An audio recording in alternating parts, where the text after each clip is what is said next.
So I know a lot of people are talking about the implementation of the EU Migration Pact and how it's going to become fully operational in Ireland over the next number of days. And it's very difficult to reconcile how or why the Irish government voluntarily opted the Irish people into the EU Migration Pact, knowing what it was going to mean for this country in terms of the carnage and the violence it was going to bring. It's difficult to reconcile that, genuinely. When you think about what's happening in this country over the last number of years, from children, school children being stabbed outside their schools, to teachers going out for a run and being murdered, to gay men being killed because they're gay, to last night in Belfast, a man almost being decapitated. It's the carnage on the streets. You can't make sense of how they would bring more of this onto our shores. And there's nobody that will convince me that they did not know. It's happening all across the West. All across the West.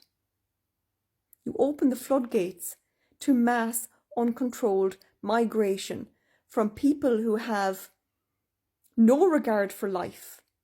And this is what happens. And then there's a lot of people saying that we should hold a referendum.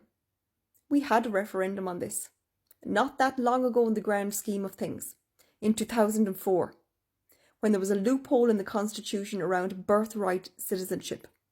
So in the early 2000s, there were a lot of people coming to Ireland from non-EU countries, mainly from African countries. They were coming here to have babies, and the baby would get automatic citizenship, and then they would piggyback on that. And the Irish people were not happy about it.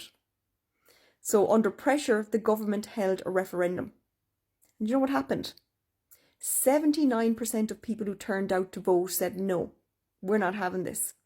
It was the second highest vote record, behind only the Good Friday Agreement.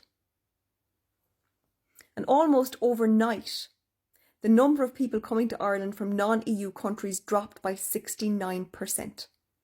They were coming here for citizenship. That was it. So we don't need a referendum. The people already spoke. So the government can't and won't hold a referendum because they know what the will of the people is.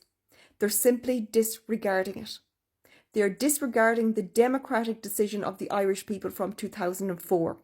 And they will not hold another referendum because they can't. And then if the illegal immigration wasn't terrifying enough, they are creating more legal pathways to allow more immigrants to come in. So if you see the numbers of illegal immigration decreasing, it's not that they're letting less people in. They're creating more legal pathways for them to come in. That's what they're doing.